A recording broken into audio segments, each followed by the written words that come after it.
Good morning, everybody. Welcome to your Rangers Review morning briefing for Wednesday, the 4th of March. I'm Derek Clark, and I'm joined this morning by Stevie Clifford. How goes it, Stevie?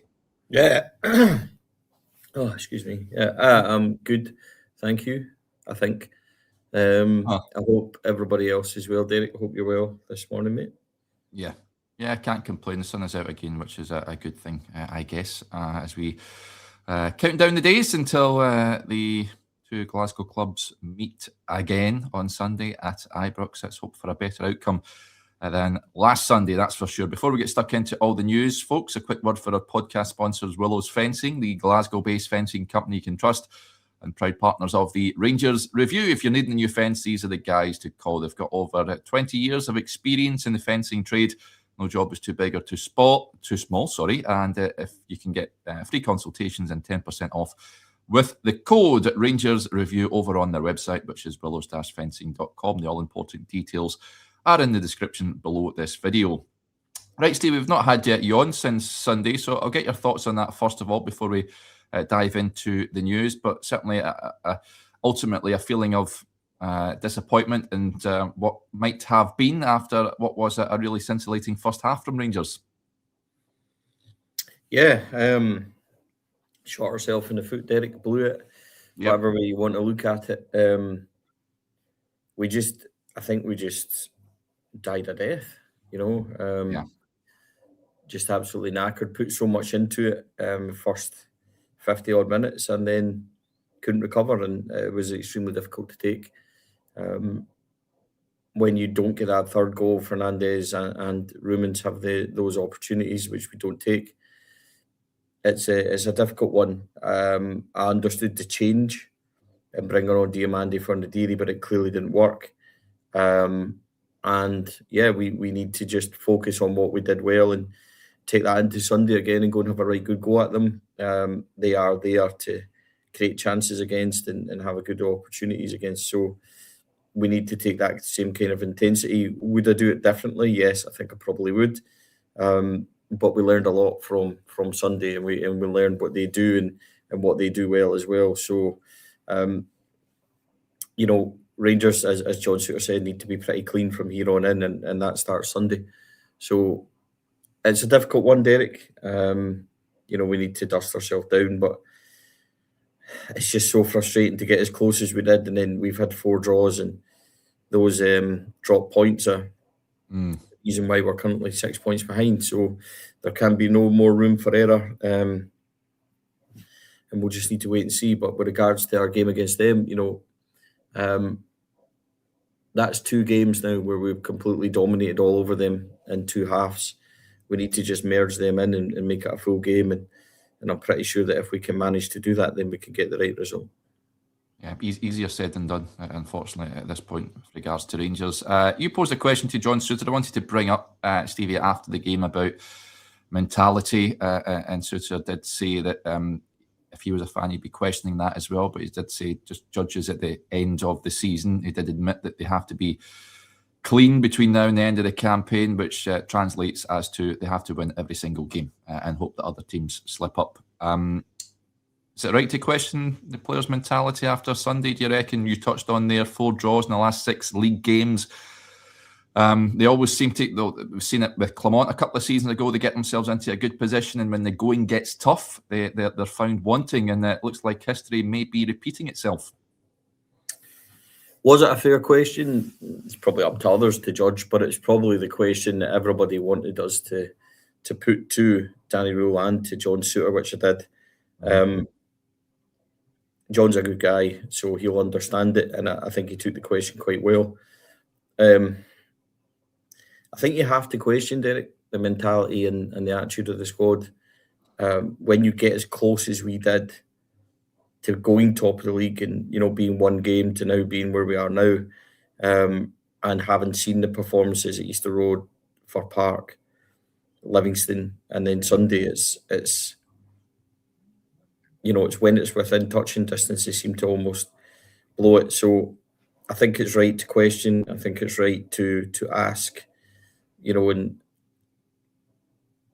put the question to them: do they have the bottle? Because that's what I think a lot of the fans are questioning when you listen to online and when you look at feedback and everything else. So yeah, it's just one of these things where we just have to accept that, you know, it's not easy questions. But I think, is it relevant? Yeah, Derek, I think it probably is relevant, and Yeah, absolutely.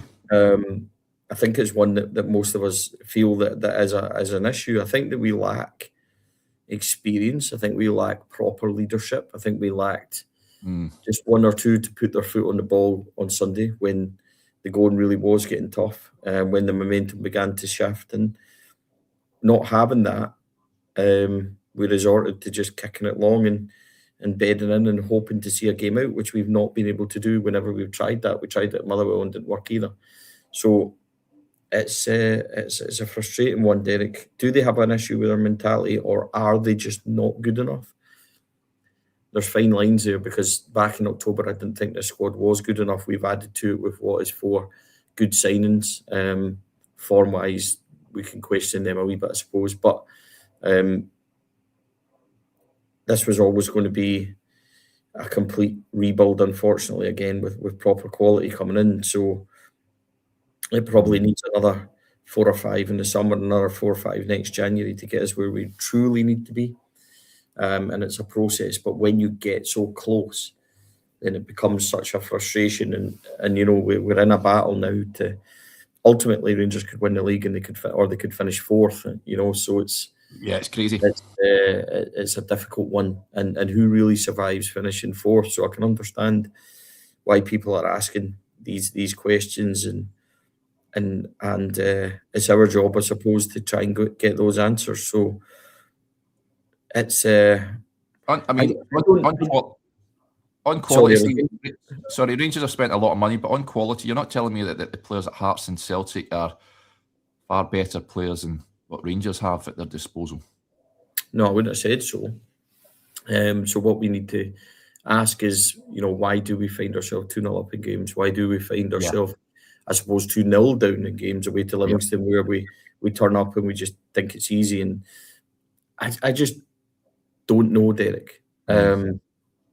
That's the biggest problem for me, that there's not a solution to this. It's not like you can just go, right, we'll put him in and he'll add this to it, or you'll get the experience of this guy and blah, blah, blah. You know, even when you look at Connor Barron coming back in and potentially adding somebody who can put their foot on the ball and actually pass it in midfield, which we desperately lack. Yeah. It's, you know, for having such good midfield players, their ability to pass the ball is quite frankly atrocious.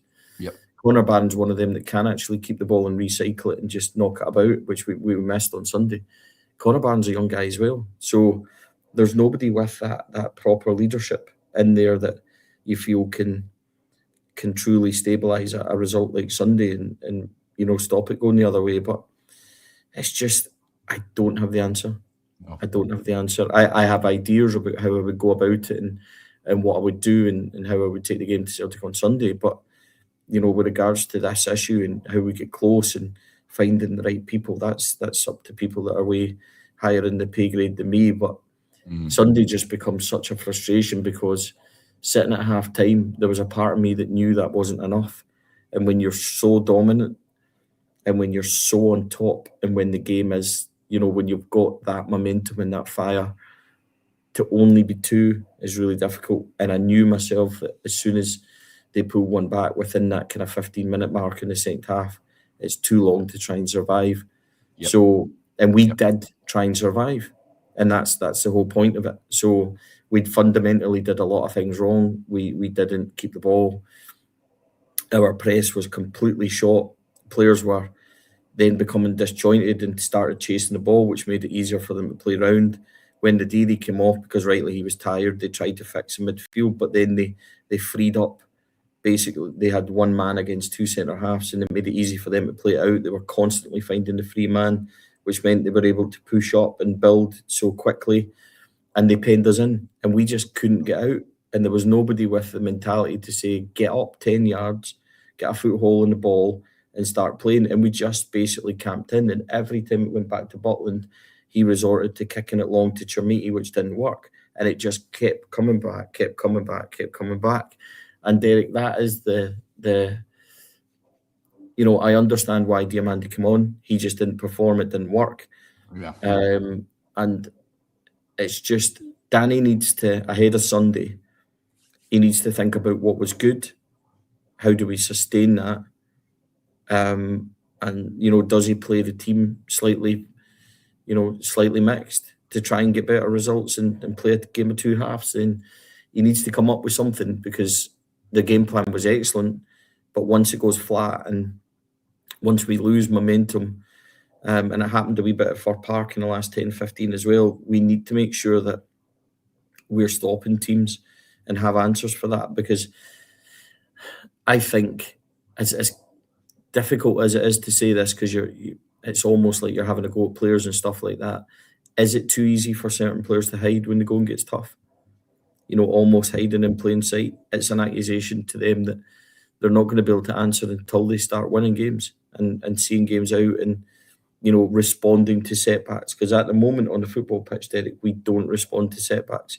We're very fragile. So these are things the questions that are legitimate, and like the mentality one and like the bottle, until they answer them, they're going to be labelled at them. So it is a very difficult one to accept, and we need to ensure that it doesn't happen again. Otherwise, the season will filter out, and we will finish further down the league than we ever thought was possible. Yeah, lots of comments coming, lots of points that Stevie made there. Gers that says when Neary went off, we lost that aggressive press. Yeah, but no, Chermiti can't play up there on his own, so that was an issue, no doubt about it. Yeah, the problem with that, Derek, was it was twofold. Chermiti was knackered, and he is not the type who will burst a gut. So when he became knackered, Celtic were easily, they could press, they could push up 15 yards. They began to sit the halfway line, and they also began to find Hatate every single time. They had the spare man at the back. So I'm completely with Gaz there, because what we were doing in the first half is, see when the two forwards pressed onto their centre backs, they went wide to Tierney and Ajuro on Arujo, whatever his name is, at right back. And our wing forwards were able to press right onto them. So we had them penned in, and they couldn't get out. And they couldn't find our midfielders. And when they did find them, our press was good. They just had to go back. So they were getting absolutely nowhere. When we swapped Nadiri, it meant they could go central instead of going wide. So it completely isolated Moore, Olsen and Chermiti out of the game. And they were able to pin us in. And the game actually very much changed around 50-odd minutes when Chermiti did that flick in midfield. And the whole thing changed, because we went from being on them to them pinning us in for 3-4 minutes, and ultimately the goal came from that pressure. So there's a lot for us to unpick and make sure that we don't fall into the same traps. We allowed Celtic to dictate the play.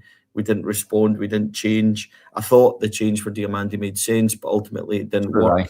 Yeah, I thought it could have been made earlier, incidentally, but you're right. He never had the best of games when he came on. It just didn't work. I thought that Diamandi was awful, and so where, I thought that Raskin and Chugwani were great up until 50 minutes, and the pair of them just completely lost their engine, and they lost their position as well. The amount of times John Souttar was screaming at the pair of them. So yeah, an extremely difficult afternoon. Well, you'd imagine that barring any injury in training, that Nadiri and Chermiti will start up front on Sunday, Stevie. At some point, they're going to be coming off. So he's going to have to think of a solution when that happens in the game. Whether that's Miovski coming on, Bayrami perhaps coming on to help in that regard, who knows? But he's going to have to think of something, Daniel, or else the game might go the same way as it did at the weekend. Just on the issue of mentality, and you mentioned Butland there, of course, I totally agree with you. The kicking was poor, to say the least, going long. But he's one of the elder statesmen in that team. John Souttar is another one who has a captain's armband. A few points coming in on that. Andy Given says we need proper leaders in defence. David Proven says Souttar doesn't have the aura of a leader or the ability to match.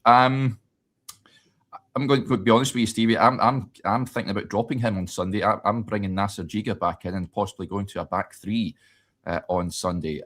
Rangers are conceding far too many goals at this point in time. They need to score 3, like you touched on there. They have to score 3 to sort of give me a chance of winning a game at this point in time, which is not good enough. Are you making changes in that defence? Even James Tavernier, are you bringing him back in possibly? I think the problem is, Derek, the absolute truth for me is that every single defender we have the option of playing, probably apart from the left-hand side, are all capable of brain fog. They're all capable of making individual errors. Manny Fernandes, John Souttar, Nacer Giga. Let's not think that Nacer Giga is, no, Paulo Maldini at the back. Yeah, so it's. He was looking pretty good after coming back from AFCON. You've got to admit that he was pretty steady. He's shaky for me at times. He does have good recovery pace, and he was beginning to settle in. I think the problem is that John Souttar was really good, and then had that niggle. And since he's come back from that niggle, he's been awful. He's cost us a goal at Fir Park, positionally all over the place at Livingston. He had an awful game there. And then on Sunday, I just thought that John Souttar it's almost like he's got a weird sense of switching off. Giga, as I said, does have that recovery pace. But is he the most physical in a game like this? I'm not sure. But if they decide to go Maeda through the middle, would you match him with Giga? Possibly. But if you put 3 at the back, you're losing one of your wingers. So, and that was the way that we forced them in. So could you perhaps bring Taven at right back and put Sterling in for John Souttar and have Sterling and Fernandes in the middle? You possibly could. I wouldn't go to 3. I think 3 at home is something that we don't need. So it is. It's intriguing. We're just going to have Danny Rule will have a lot to think about. He's a smart guy. So we just need to wait and see how it goes, Derek. Would I split Nadiri and Chermiti is an interesting one for me, because you lose so much when one of them comes off. Yes. But you both know you know that you're probably going to get 60 minutes out of both. So would you go Chermiti and Bayrami, or Chermiti or Nadiri and Bayrami, or Nadiri and Miovski, to do that and possibly go Chermiti Bayrami? Would you mix it up somehow like that? Because I don't think that Chermiti and Miovski play well together. We've seen too much of that and it doesn't really work. So I would try and keep them away from each other. Nadiri has got that physicality to lead the line. So would he be better with Miovski, who drops in? You need to find a solution that when you get to that 60 in their burst, but you can keep that same formation to stop them doing what they did on Sunday, then, I think that, or do you just keep it the same and completely go for the throat and try and get that, that lead and go for more?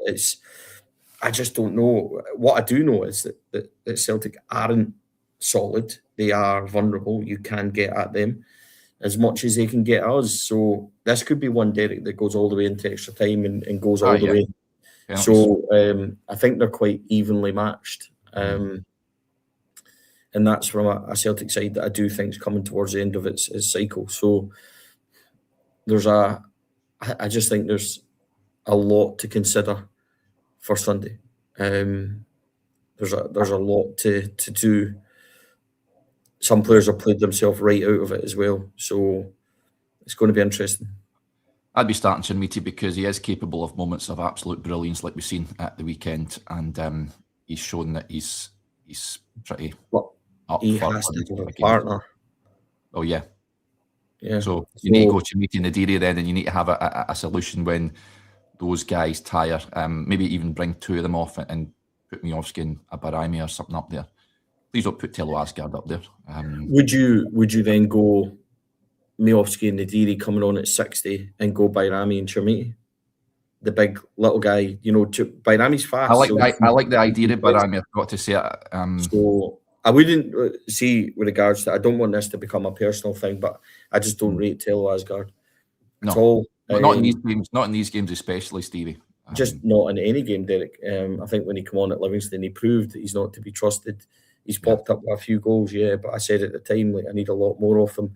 I'm struggling to trust Chermiti most of the time. I think Chermiti's played 31 games this season and he's not scored in 26 of them. I've got no issue about these games, to be honest. So, yeah, Derek, but he's still a hit and a miss for me.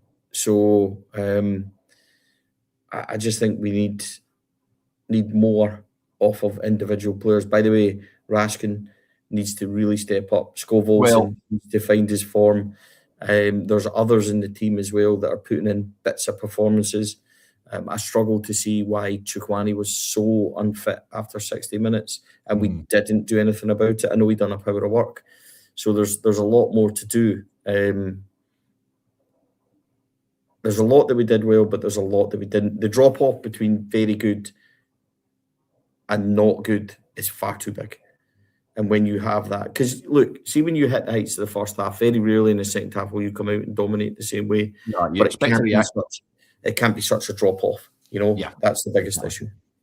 Exactly. Just speaking about Chermiti, he has been in the news. You would have seen, folks, that the Portuguese boss, Roberto Martinez, has been speaking about Youssef and says he's in line for a possible call-up to the Portuguese squad for the World Cup in the summer. He says it's important to keep the door open to new talent in the national team. In that respect, we are looking at Francisco Conceição. His dad was a good player. Rodrigo Moura and Fabio Silva. Remember him?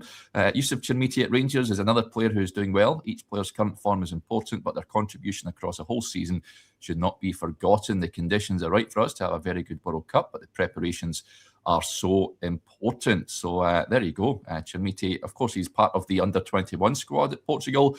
That would be quite something if he's part of that squad. If he goes and tears it up in that tournament, Stevie, that can only be a good thing for Rangers. Yeah, ultimately it will be, because we want Youssef Chermiti to flourish and sell him on. Yes.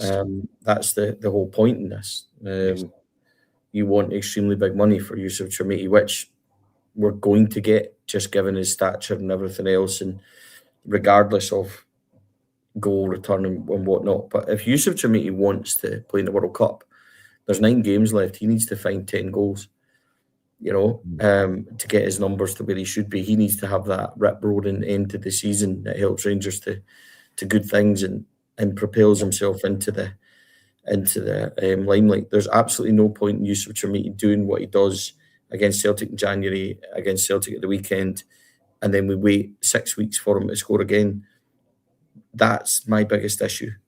So there needs to be I don't expect him to be prolific and get a hat-trick in every game, but he needs to be more threatening on goal consistently than he is at this moment in time. And that's, he's young. I get it. I get he's young, and he's scored some really big goals for us. I completely agree. But away to Livingston, when I need him banging that chance, and he's not.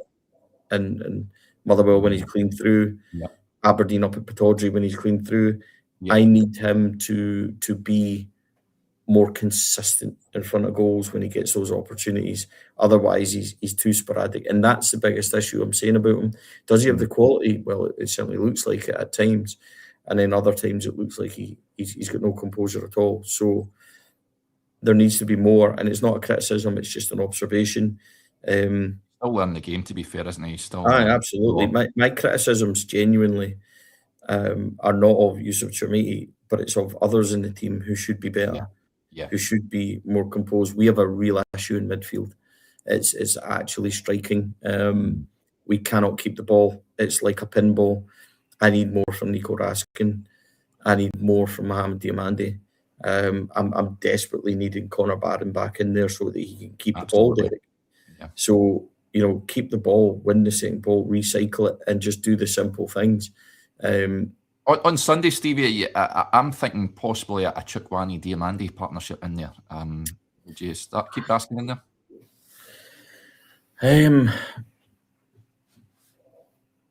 I don't think Diamande did enough at the weekend to come in and justify a place. I don't think he has. I think Chukwani has, but then he blew a gasket, didn't he? So there's questions there. Like, ideally, you want Connor Barron and Mohamed Diamande, or Connor Barron and Nico Raskin, in your case, then coming on at 60 minutes. We've got 5 subs. You can make 4 of them and refreshen that team quite a bit, and keep the one spare in case somebody gets a late injury or a muscle tear or whatever, or in case it does go extra time. You do get an extra one if you go extra time, but you could bring on a couple. We're going to need that whole bench. So there is options, Derek. I just think Nico Raskin's such a big player to leave out. But see, when this is the issue, here's what happens with Nico Raskin. He gets so frustrated. Watch the game back on Sunday in the second half. He gets so frustrated that he pulls himself out of position because he starts chasing the ball. And when you start chasing the ball, it's easy to play around you. And that's what Celtic started to do. Callum McGregor barely got a touch on the first half on Sunday. And by the way, never threatened once, was never involved in anything. But in the second half, he was able just to sit and dictate and recycle the ball because we were miles away. And every time he got it, he popped it off to the guys next to him, which meant that we began to chase, and it just became completely out of shape. And we didn't do the press. We didn't do what we'd done properly. And it became fragmented. I would love to sit in front of Danny Rule and watch how he explained it to the players and everything else, just to see if I am talking in any way like how he thought. But we need more from that midfield, Derek. We absolutely need more. Keep the ball, recycle the ball, keep doing things that are good. But it's almost like we get under pressure and we forget how to pass it 10 yards. Yeah. Because some of the passing was awful, just punting out of field. And John Souttar to Sterling, I think Raskin to Sterling, both high and out of the field as well. So we need better. And by the way, Nico's a good player. We know Nico's a good player, but he needs to be more disciplined that second half, basically. I mean, they all do, but you look for your main players to lead it. So we need more. Yeah. Just a bit of news before we wrap things up for today, folks. The match against Falkirk away at the Falkirk Stadium, April the 12th, Sunday. That has been moved to an early kickoff, as expected, 12 noon, live on Sky. I already have the fear about that game. Dropped points already to Falkirk twice at home and away. I just hope Rangers can get the better of the Bairns on that occasion. And of course, we've got a trip to Paisley coming up, as well as Rangers return to league action after the Scottish Cup match at the weekend. And speaking about the match at the weekend, the officials have been named. Don Robertson will be the man in the middle, assisted by Ross McLeod and David Room on the sidelines. Andrew Dallas in charge of VAR, supported by Matthew McDermott. So there you go. Let's hope we're not talking. Stevie's shaking his head again. Don't think there's any referee in Scotland, Stevie, that you go, oh yeah, you want him as your referee for these Old Firm games. There is no one. Spoke about this last week, didn't I? I need to be careful about what I say. Yeah. Can we get Hugh Dallas back out of retirement, maybe? I would get a few of them back out of retirement. Get the good Reverend back out, Mike McCurry. So the quality, as I said, Willie Collum is not fit to lead this. I've said it and I'll continue to say it. The standard of refereeing is absolutely embarrassing. Matthew McDermott in VAR is extremely dangerous to Rangers. Countless decisions questionable when it comes to him. I notice not a lot of people are talking about Arojo's barge on Nico Raskin. What do you make of that, Stevie? After watching it again and seeing the replays, I think that's Rangers are well within their rights to ask for an explanation why that wasn't looked at. Well, is it a foul anywhere else on the pitch? Exactly. Well, it was a foul on Mikey Moore in the first half early on. Yeah, absolutely. So, yes, I think we've definitely got a case. Very unlucky with the penalty. Understand it, but very unlucky. I just think that there was I just think John Beaton's a guy that manages a game. He goes with decisions that keep the game going in a certain way. He allowed Callum McGregor to officiate for him in the second half quite a few times. So yeah, Don Robertson. I know. I mean, he's just a very, very. Put it that way. He's just look. The quality isn't good enough. It's miles away from being good enough, Derek. I think we've seen that. I think the difference is, right. See, when you get a decision like Celtic got at the end of that game, that's fine. But we get a decision at Livingston where Mikey Moore just gets halved in two, and it's no decision at all because they can't make up their minds and they spend 4 minutes looking at it. I think that's the key difference here. When they need a decision to get it, and when we want that fairness, we don't seem to get it. So that's the biggest issue I have. There will be another moment on Sunday, because there always is in these games, and like there was at the weekend. But Rangers have definitely got a case when it comes to Araujo's barge on Nico Raskin. He's somebody that I would be targeting as well on Sunday. He is not a good player defensively. He should have been booked for that challenge on Mikey Moore. The fact that John Beaton brought play back when Rangers were playing advantage, that should have resulted. Yeah, Chubani was away down the left. He subsequently mouthed off a wee bit. He had to go at Nico and stuff at the end. So if I was Rangers players, I would be noting that absolutely, because he, as I said, he's not a good player. He's there to be got at. Romans and Mikey Moore, get stuck into him from word go and get him riled up, and let's see if we can go and have a go. But there'll be a red card on Sunday. Somebody somewhere will lose the plot on either side. So it's going to be interesting, Derek. But one thing for sure is Rangers need to go and win this game. They need to reignite their season again, and it's very much on huge, massive game. Danny Rule to make sure that he gets it right tactically and make sure the players perform. So, it's one that I'm confident about. We can win. It's Ibrox. We can take them, but there needs to be more than 50 odd minutes of performance. That's for sure. Yeah, I'm very much looking forward to it. I'm heading up for the game, so cannot wait for it. Hopefully Rangers can do the biz. Big hello to GG Racer. He says, good morning guys, listening to the Rangers review on the way back down from Inverness today, so thank you for tuning in. And let's all hope, James, it says here, can Lyle Cameron do us a turn tonight? Let's hope so. Celtic are up at Betodry against Aberdeen. The Don's still managerless, of course, but let's hope that Peter Leven and the Dandies can do us a favour tonight, but Stevie certainly doesn't. They are woeful. I know. So I would be amazed if anything happened there, other than they do their regular 3/4 games a season lying down effect. So, Let's hope we don't get another Celtic winner in the 99th minute of the game, which should be ideal. Do you know what? I really don't care. We need to focus on ourselves. We need to focus on Sunday. Yep. We need to focus game by game and getting ourselves right. We're still in the same position, win our games, and we're going to be, have a major say on where this title goes. We need a favour or two, but with regard to them, then worry about ourselves first. Could we do a red card or two and a few injuries? I wouldn't say no, but that's just normal for when your rivals play, isn't it? So let's see what Sunday brings there. That's a big one for us. Yeah. And Rangers need to make sure that the only team that can stop Rangers isn't themselves, because that's what they've been doing too much lately. So let's see how we go on.